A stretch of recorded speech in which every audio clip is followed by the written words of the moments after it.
defining issues as systemic, but then approaching it with the current paradigm, when really we need a paradigm of care. And yes, I dare to suggest that we can engineer care, as JB will have heard me speak on aspects of this before. But what do we really mean by care? Well, what I'm really talking about is care in terms of what you actually give a damn about, you know? And for many of us, right now, it is about giving a damn about the planet. It is about giving a damn about the people, and perhaps not giving quite so much of a damn about the money, unless, of course, you're finding it harder to get money because it's such, the grease to the wheels of modern society. And then why engineering? Well, there's a group of systems engineers, and JB and I are two on this call that I'm aware of. But I think with this beautiful definition of engineering, we can all think of ourselves as engineers as we work to engineer a better world, because we're working together artfully to make things happen. And that's the definition that the International Council for Systems Engineers use. And I think it's a pretty bloody good one. So what do we mean then by engineering care? And that's about working together artfully on what you actually give a damn about. So, and I think that that captures very nicely what this century thinking means for me. And I'd be interested to hear what it means for you if we're engineering care and what this century thinking needs to focus on. Thing is, though, that previous picture, which I'll dare to flick back to, puts the planet and the people ahead of the money. But the reality of the world that we're in today is that it's been profit over people almost constantly.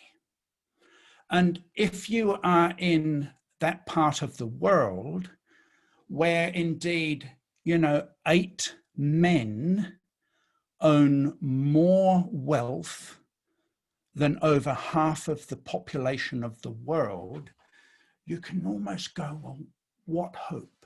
And the extent to which the planet is paying the cost long-term for this. Now, I was listening to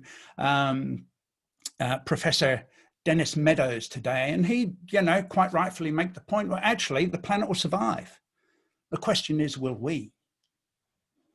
The planet will survive, but will we?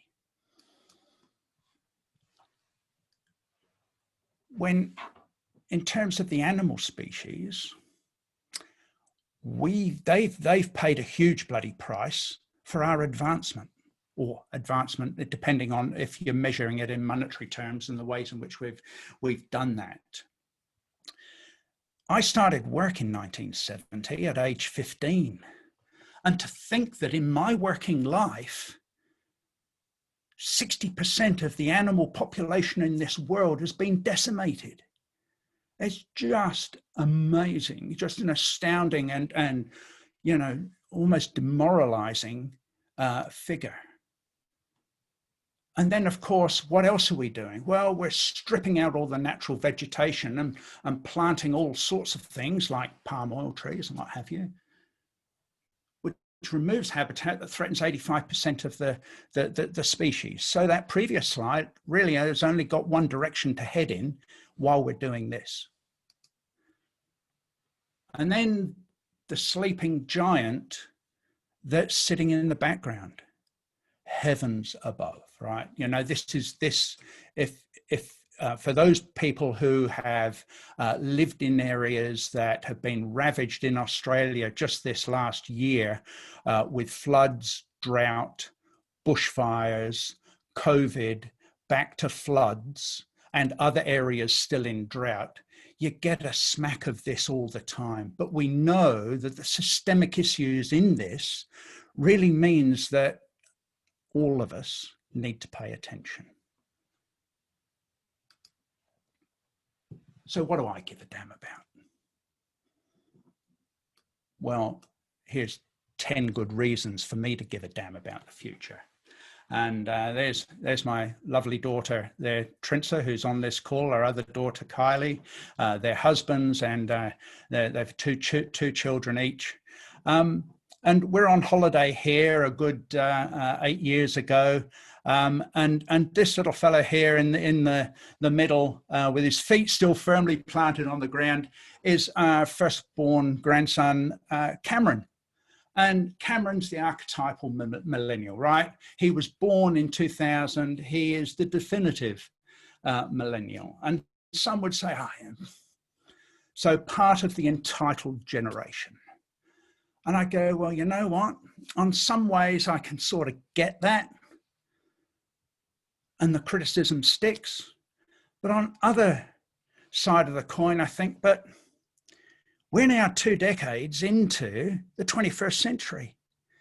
Surely the Camerons of this world and all people of his age and generation are entitled to a health system that looks after them right through life, including into old age. They're entitled to a banking and finance system that doesn't put profit before people, that actually looks after their financial security. And we still haven't got that right. After, he's entitled to an education system that actually then doesn't prepare him for the industrial age of factory education, ready to entering into factories, but actually prepares him to enjoy and have a thirst for knowledge. And through that growth of knowledge in his own time and life, he will prepare his children, should he be graced with them, and influence others to have the same love of learning. It's going to be so crucial to propagating the sort of thinking and action that we need in this century, because this century is their century. So that's what I really give a damn about. Here he is now, right? So this is what 8 years will do to your grandson. Holy hell, time is going when you can now look at your grandson in the eye, and he's just finished a course at Army Reserves. Something that he really loves. It challenges him mentally and physically, but when he's not doing this, of course, this isn't mirroring my movements. When he's not doing Army Reserve work, he's studying politics and philosophy at Melbourne University, because he's really keen to deal with those issues that I was talking about in the previous slide. And so we have a family dinner and on every Sunday night. And at one of those family dinners, and they're virtual now, but it was close to the last time he was sitting at the table, he was really remonstrating about, the policies and what needs to be changed, etc. Full of vision. It was fabulous to see. But then he comes up to me and he goes, and it's all your generation's fault. If the boomers hadn't been so selfish and so focused on growth, then we wouldn't be in this mess. And I go, wow. And I accept that with a caveat. And the caveat is that I was born into a society that had a culture built on 300 years of reductionism. And only at the beginning of my birth, and perhaps just before that, around about 1940, so a decade or so before I was born, was the systems thinking and systems views of the world beginning to emerge into the common lexicon.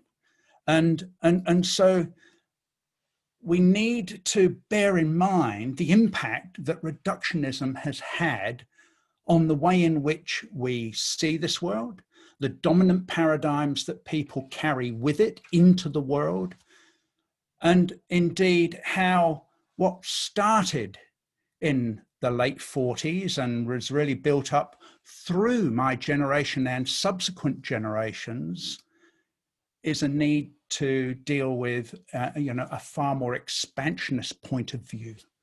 And that is gaining pace, and it needs amplifying, it needs elevating. The thing is, it's not taught in schools. So I think quite a bit of the higher level thinking we need to address the problems we face today has had its birth. We're just not using it enough. So what am I talking about? Cheers, unaccustomed as I am to drinking in public. We're very familiar with this, right? This is the dominant paradigm. Get a problem, take it apart, find the root cause, understand the behavior of the parts, put it all back together, and then you build new knowledge based on what you've learned about the behavior of the parts, right? And it's that knowledge of structure and how it works and how it delivers outputs that really has been the focus. And anyone that's been into consulting world, and I was for 7 or 8 years in a global strategy firm, Booz Allen Hamilton, and there, just like our colleagues at Bain and the like, we talked about MECE, M-E-C-E, that we wanted to get our analysis of the organization to being into parts that were mutually exclusive and collectively exhaustive. So it followed this paradigm to the nth degree. And that if we could just then drive for efficiency and repair the elements if they stop working, then, we could actually propose better solutions. And so this whole notion then of redundancy was largely built out of firms and offshoring and all of those sorts of things that have come back to bite us in many ways. Expansionism, though, really is quite different. That instead of taking the entity apart, that actually we look to keep the entity as a whole and understand more about the larger systems in which that entity works and understand just the role it has in the larger system. So not trying to break the role down, we're actually just trying to understand its role in the larger system and then the interfaces, because as we often learnt in our reductionist thinking, was that actually many of the problems exist at the interfaces, and the greatest scope for benefit also occurred at the interfaces. But we never looked up, we always looked down. And I think what this expansionism really is to say, hey, when we're dealing with social systems of the type of that we have, the complex organizations that we have today, we need to focus on designing that entity's behavior and the outcomes and how it operates in the larger system. And that then drives and shifts the focus from efficiency to effectiveness. And how that behavior exhibits itself effectively within the larger system. But then there's another thread that sort of says, because in a previous world, we'd have gone, either it's that or that, but actually it's that and that. So the power of and comes into play when we're thinking about holding social systems as a whole. So yes, we need to understand structured parts, knowledge, efficiency and repair, because indeed, that's indeed how, you know, some wonderful machinery and systems work to support the social systems that exist in an environment to do a good job, do the social good that they were granted their license for, and that they behave as good corporate citizens. But we don't get to see that too often, right? Too often we've got commissions of inquiry about, you know, for example, into the banking, right? Putting profit before people.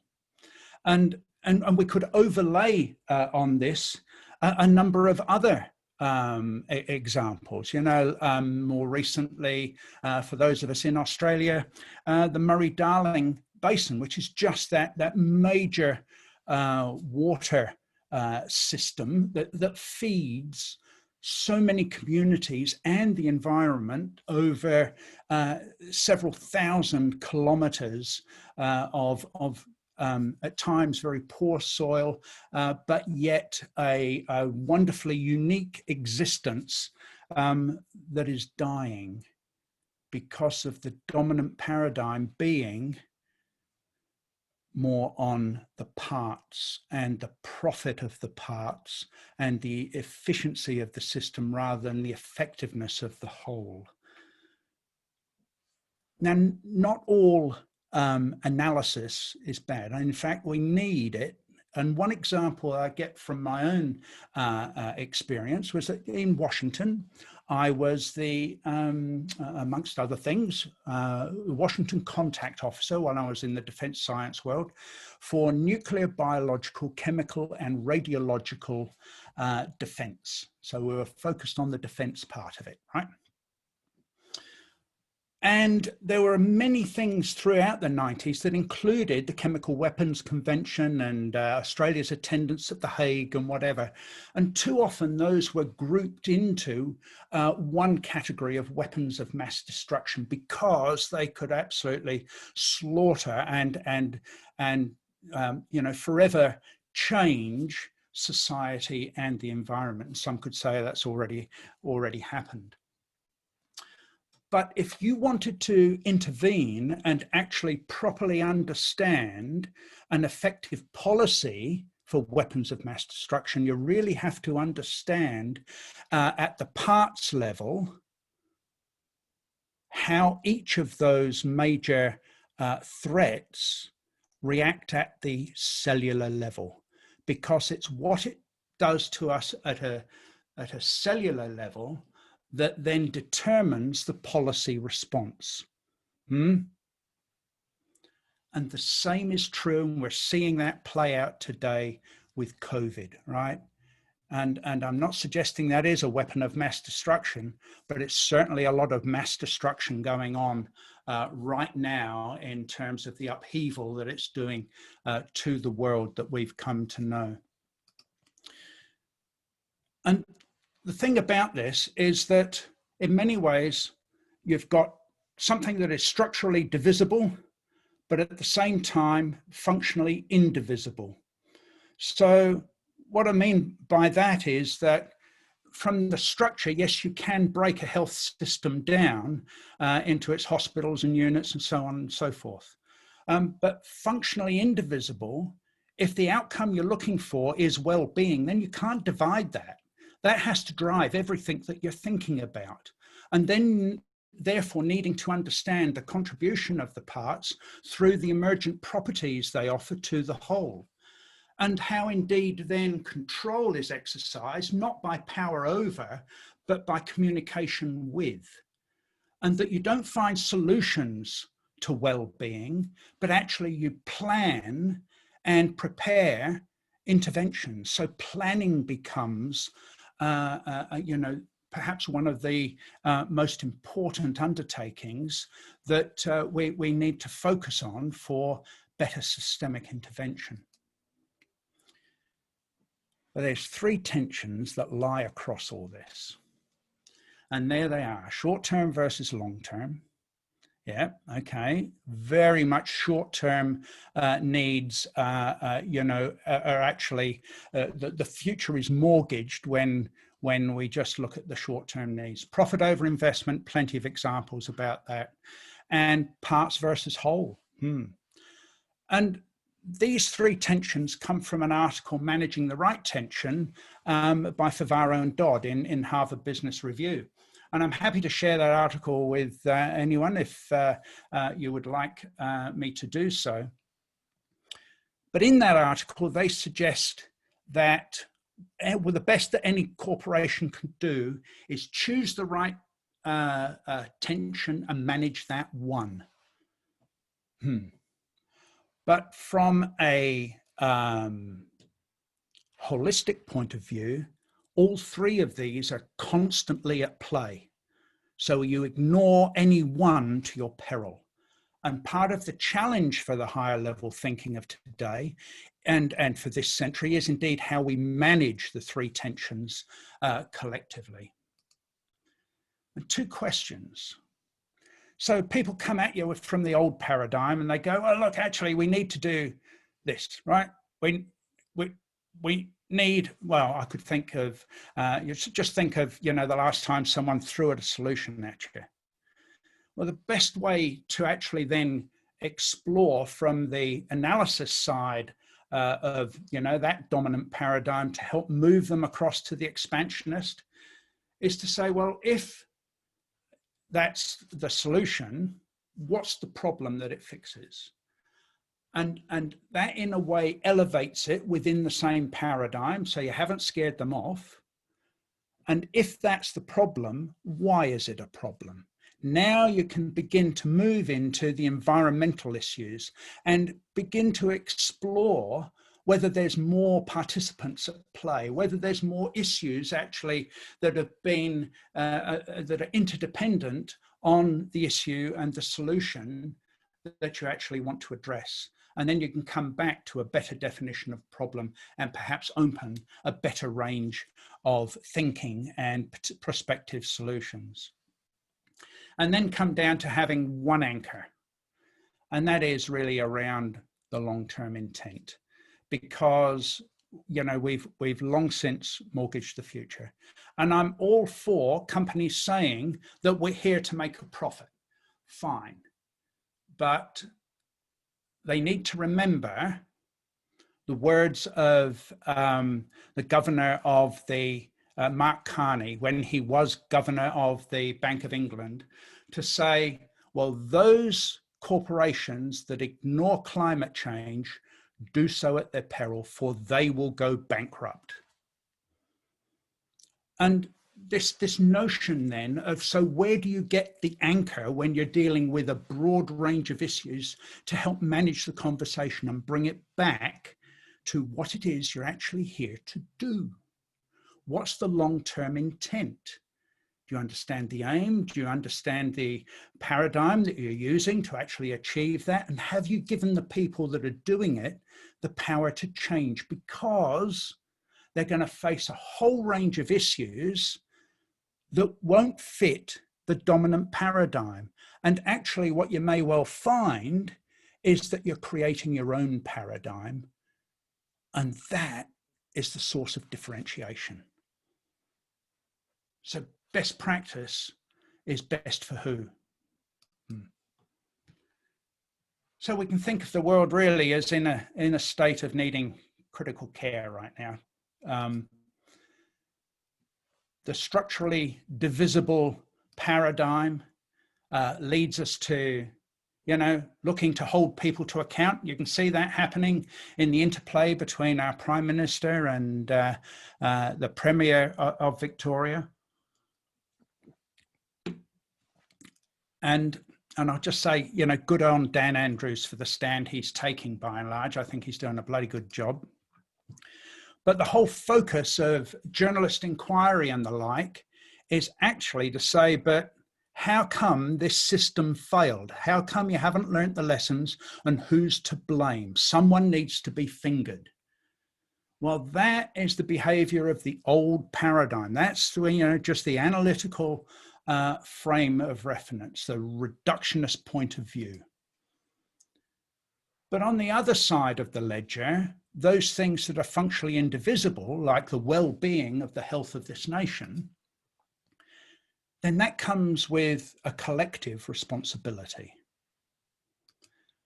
that actually then shifts to saying, how can we be resilient and design our systems, which of course the design of the behavior is the focus of the expansionist paradigm, so that it's safe to fail.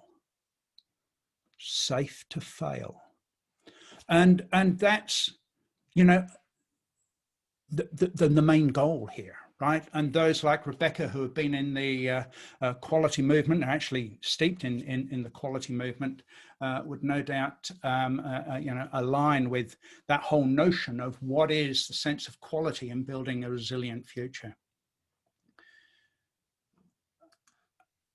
And I am just conscious that I have quite a bit of content still here, and we're half an hour in, but I'll go on for I hope perhaps no more than 10 minutes, then open it up. This comes from Kees van der Huygen, and he wrote a book in 1996 called Scenarios, and Kees's heritage was from the Shell Corporation when it struck the first oil crisis back in 1972, and they performed better than anyone else because they'd gone through scenario planning, thinking about an expansionist future, thinking about what might bite them in the bum, and had a way of actually engaging in a global conversation, right? The global executives in a conversation all around the world.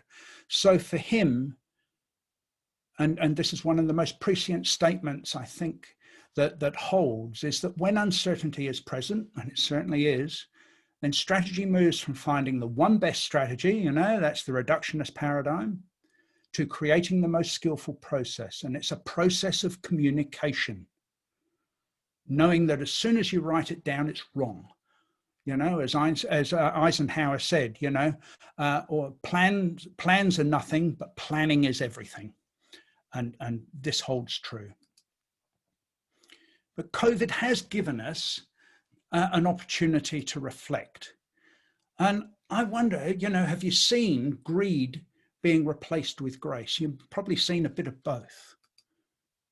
Cost being replaced with care. And here, I applaud the government's response. It's, yeah, I know we were wedded to surpluses and whatever, but actually we've got to care about employment. We've got to care about inflation, and those are the two levers, not the surplus.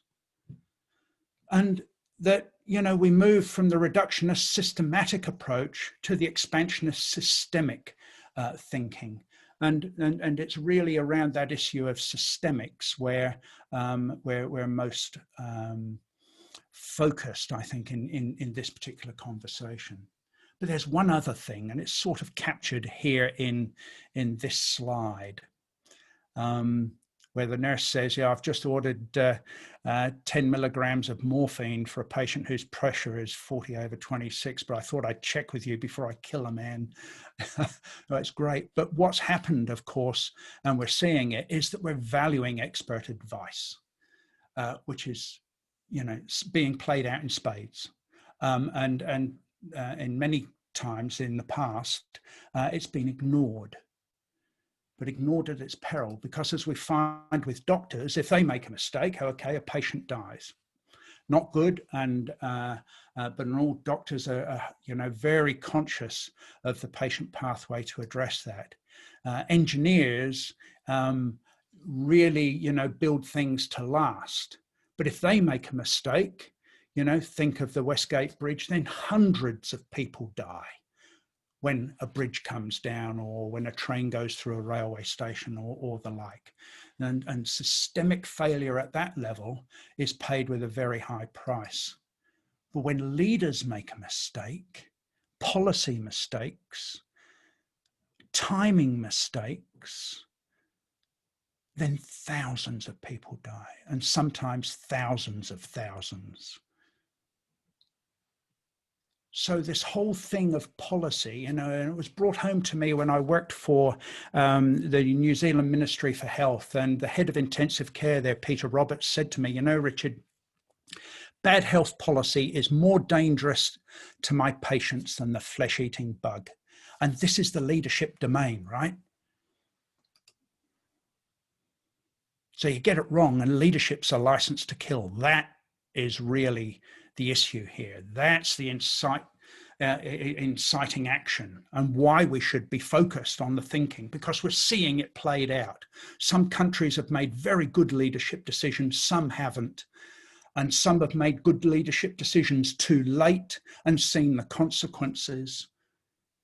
So how do we manage this license to kill, knowing that even doctors, for their deep professional training and their deep care of humanity, will get it wrong and some people will die? Well, it comes down to the boundary issues and how we learn to bring a holistic point of view together.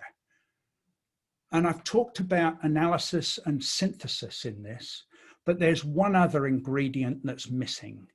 And I think it exists, well, I know it exists from the people across this community here, is that it's experience in using these systemic interventions. But how do we make this experience more readily available and more readily accessible? And that's really what I'm about. My biggest fear, though, is summarized here by Larry Kennedy, who was a junior research engineer at the time of the Apollo 11 launch. And at a conference last year, JB and I heard him say, culture's past its tipping point. And the example he gave really was Apollo 11 versus the Challenger disaster. And in the Apollo 11 world and the Apollo program, the culture constantly was and you had 12 or 13 main areas, and every single one of them, before launch was ordered, had to give clearance that it's safe to launch, safe to launch, safe to launch, safe to launch, boom. And any one of them could have said, no go. And Apollo 11 was a success. The culture with the Challenger example, despite the technical advice, was it's our goddamn rocket and we'll decide when we launch it. And that change in what? All of 17 years. But I think that has been instrumental with, also the heightened growth on efficiency, the heightened stretch of the dollars and what we're actually trying to do with them. And one of the key things that Larry pointed out was that actually don't rush past the facts to get to an outcome. So, that reductionist side of the house is going to give you, and indeed so is the expansionist side, going to give you a whole lot of data that you need to pay attention to. And you might be wanting to get, yes, that social rise for achieving a particular outcome, but don't rush past the facts in order to get to that outcome. And this picture of the control room, and Larry tells the story of the Morton Thiokol engineer, having to be restrained while he was jumping up and down on top of his control panel, saying, you're going to fucking well kill 7 people. But no one listened, right? Or the right people didn't listen. Those in power didn't listen. But you go 17 years before that, and here's Edgar Mitchell, who I think, every politician, every key decision maker needs to think about this. And it's not just about politicians, right?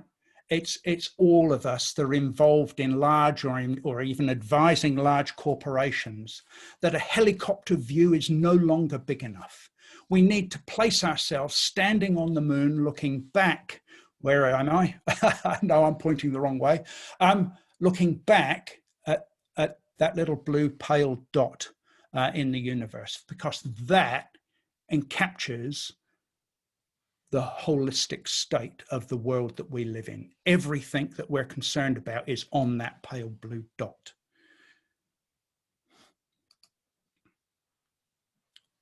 And when we don't, well, our kids rise up, and we've seen that with Greta, God bless her, and then from Dennis Meadows this morning, and there's an interview of him with, I'll get the link. Weil is his last name. He wrote the book Regenerative Cultures. But in this interview with Dennis Meadows, Dennis, who with his late wife Donella Meadows, wrote the book Limits to Growth. And he's saying, just earlier this month, we don't know how to envision a future that is attractive and doesn't have physical growth in it. And that we need to think about how we measure, how we define growth, and then how we measure it, so that we can get to the well-being that we're all seeking, not just the growth in wealth terms. So as I bring this presentation part to a close, I say, well, look, there are a number of tools, techniques, paradigms of thought that I'd like to increase awareness of. And the first series of the webinar will focus on increasing awareness, but then we'll move into looking at how we maintain that wholeness. But then in the third part, get into the quality aspects, and what are the qualities that actually achieve the worthiness that we're seeking to do. A lot of corporations and public institutions exist to do a social good, but somehow along the way that gets lost because of the dominant paradigm that we're facing. So what I stand for very much is continuous learning in leadership and governance. And what I'm doing right now, as I turned 65 just last month, now is putting more of a focus into research and writing, and developing some masterclasses in systems thinking and offering mentoring at a group level. So if we haven't already connected, please let's do so. But now I will look forward to, if you have any questions, and really appreciate it. And I see from Richard Brisebois, there is one there, how about paradigm mistakes? Well, it's a question, I think, Richard, that it's the degree to which that what paradigm is wrong may depend on the context in which it's being applied. So it's pretty difficult to say exactly how to address the paradigm mistakes, other than to have perhaps, almost like a scientific approach, that we are patient, that we're not so demonstrative about what is axiomatic and what is a law, and whether or not GDP, for example, is the only way to measure growth. It's a very blunt instrument, for example. So I think it's really where I think paradigms go, is that there are mistakes in all paradigms, just as there are mistakes by me in this presentation and by others in almost every complex undertaking. But it's how in developing the paradigms, we make them resilient. And that means that they adapt and change. If you think, for example, of the Dalai Lama and his engagement with the mindfulness and the mysticism and the science, and that he'll believe this, the mysticism and his belief, but he'll change it if the science proves it wrong, right? So that is a coming together, a holism and a management of that belief system. That means that the paradigm itself is open to change, and it can still have its label, but the actual content of it is happy to, flow in the process.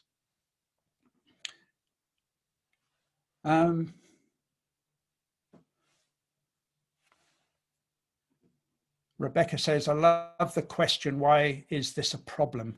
It feels like a new root cause. And well, frequently, coming from a scientific analysis background, we often used to say indeed that the definition of the problem is often the first problem, and perhaps why when people enter into PhDs, as some fool did when he was 45, was to spend perhaps a year before you get your research question nailed down. That's not to say that you just sat there thinking about the question, but you learnt through experience, through trial and error, that helped refine the question. Catherine, can she come off mute? Absolutely. If I knew how to do that. It's okay, I've done that.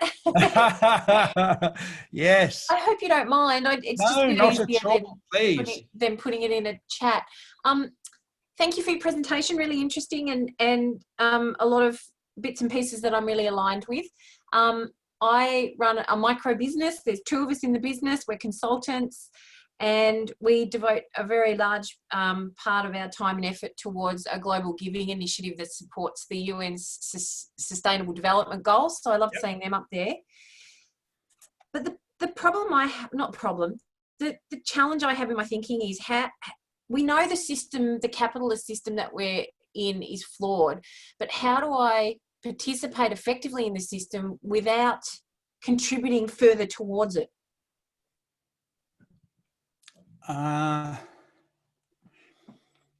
That's really hard, because here we are, in Australia, and almost every Australian, from our poorest Australia, well, not every Australian, because as soon as I say that, I think of our First Nations people, and some of them are in really have a lot of development issues and closing the gap issues that still need to be addressed. Yeah. But the rest of us are easily in the top 10 to 1% of people who are, well, I think as a function of our society, creating, contributing to the problem. Yes. So to a degree, it comes back to looking at, but what is it you value, and what choice, how does that impact the choices that you make, whether or not that's over the purchase of your next car or the like. Yeah. The other thing then, perhaps from a business perspective, is to say, well, and this is a point of view that I've come to, even though I've worked in and with government for a long time. It's at times hard to get change within that because of the politics that plays often to the lowest common denominator. But most of the money that flows, recognizing that that's what's driving a lot of these corporations, is with corporations. And I think the angle is to say, but have you listened to the governor of the Bank of England, Mark Carney? No. And then, well, now this is a question you could. Yeah, right. And but there was an article, I think, in the Observer in October last year, where Mark Carney said those corporations that don't pay attention to climate change will go bankrupt. Yeah. And there, by God, that's pressing them right in the solar plexus. You're going, doomph. So what choices are you making? And if you, and you know, with your awareness of the UN sustainability goals, I think it's a pretty good exercise to put them in a nested set. And what would sit at the top? Goal 13, which is around climate change, because that affects the stability of human life on planet. And then within that are the social system goals around equity and justice, access to education. And then within that, some of the other, you know, things that we take for granted of basic systems like sanitation and water. And so that nesting then enables corporates to say, but if we are making a very good contribution to any of those other goals, we are, by virtue of the systemic nature of it, improving climate change. And one example is BlueScope Steel, right? Now, in being in the steel manufacture business, solar power ain't going to cut it. So why did they invest in solar power in their latest strategy? Actually, as part of the offset, they still need to burn coal or gas in order to fire the furnaces that make steel that our society is dependent upon, but looking then at how they can offset that by putting electricity into the grid through their investment in solar panels. So therefore, helping people to understand it, different measures. And there's a guy, Philip Lawn, L-A-W-N, from Flinders University in South Australia, has working on the global a genuine progress indicator. So to replace the GDP with a GPI. And I wrote about that in about 2 blogs back with a link to Philip's presentation. But it really helps then take the, you know, counterbalance, like in the BlueScope Steel example. Yes, okay, in the GPI terms, they're burning coal for all the profit that they make. They're burning coal in a progress sense, you know, really takes them down. But the fact that they then make the investment in solar energy brings their global progress up to something that's a little more balanced. And that's the sort of stuff that really that's the sort of thinking that this world needs. So how through your program and your engagement with corporates, you get them thinking that way, I think is another way of giving them a nudge. And that's probably the best we can do. Yeah, thank you, Richard. There's another question from Alan Lim in the question and Q&A bit at the bottom of the page, Richard. Next to record button. Oh, Alan, there we are. There's a feature I hadn't watched before. What will be the greatest challenges to leadership and management moving forward, especially in the next century, given that Australia is not in the forefront of things?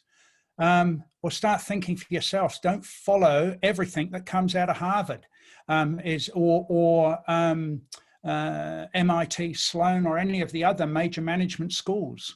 You know, they're chasing the dollars more than anything else, and that actually. And they've generated this hierarchy of leadership over management, where management actually is almost like a poor cousin and a second cousin, and it's a stepping stone to something called leadership. And that in itself, I think, is something that, and we'll see when we come to wholeness around the job of management, is actually to get a quality integration across the parts. And that involves really understanding what are the resources, et cetera, that are available from the planning domain, but also having the forthrightness to being able to communicate the constraints of actually getting things done. So I think there needs for a greater symbiosis between leadership and management and far less separation of the two. And then, especially in the next, given Australia's not in the forefront of things, yes, manufacturing, gas, electricity, internet and wages. Well, we could be. We could be. But, and also I think that we could be if we actually go, you know what, sod it.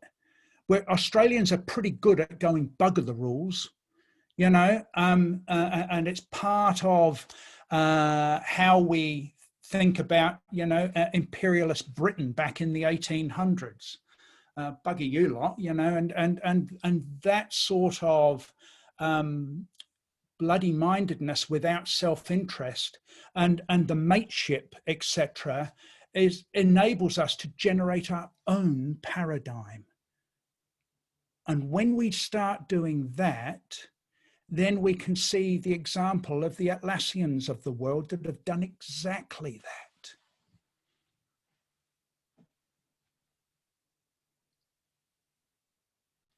All right.